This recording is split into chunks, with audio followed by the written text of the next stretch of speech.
Preiskovalci Nacionalnega preiskovalnega urada danes na več lokacijah v Ljubljani in okolici izvajajo hišne preiskave. Preiskujejo domnevno oškodovanje ene izmed večjih slovenskih bank v višini okoli 3 milijone evrov. Prostost so odvzeli dvema osebama. Gre za domnevne nepravilnosti v postopku odobravanja kreditov, kjer je sodelovala tudi takratna odgovorna oseba ene izmed regijskih organizacijskih enot banke. V Novi Ljubljanski banki so potrdili, da hišne preiskave potekajo pri njih.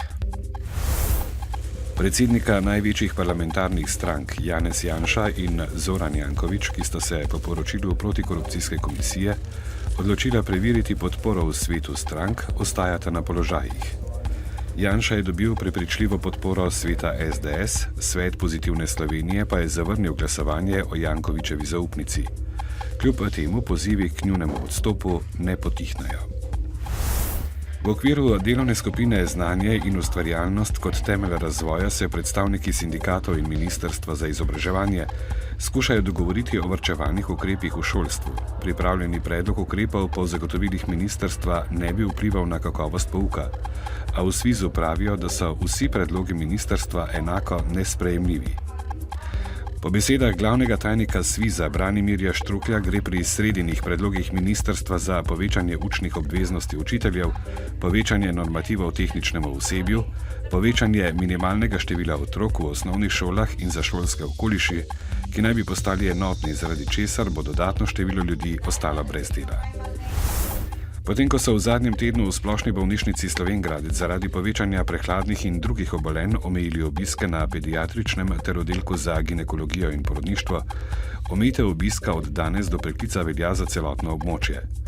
Kot so sporočili v Splošni bolnišnici Slovenj Gradec, so obiskovalci, ki so jim obiski dovoljeni, dolžni dosledno upoštevati navodila zdravstvenega osebja bolnišnice.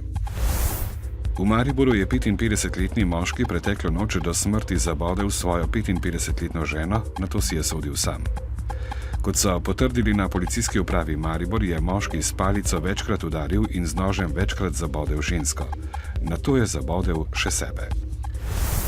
V petek bo zmerno do pretežno oblačno in po večini brez padavin. Popoldne se bo od severozahoda delno zjasnilo. Zvečer bo na Primorskem zapihala šibka burja. V soboto bo delno jasno z občasno povečano oblačnostjo. Zjutraj in dopoldne bo po nižinah megla ali nizka oblačnost. Na Primorskem bo pihala šibka burja.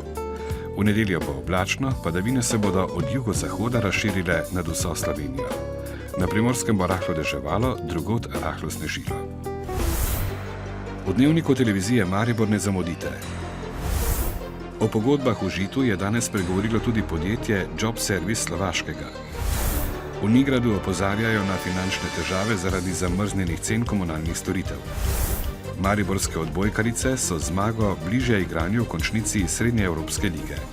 Novice Štajerske, Pomurja in Koroške ob 18.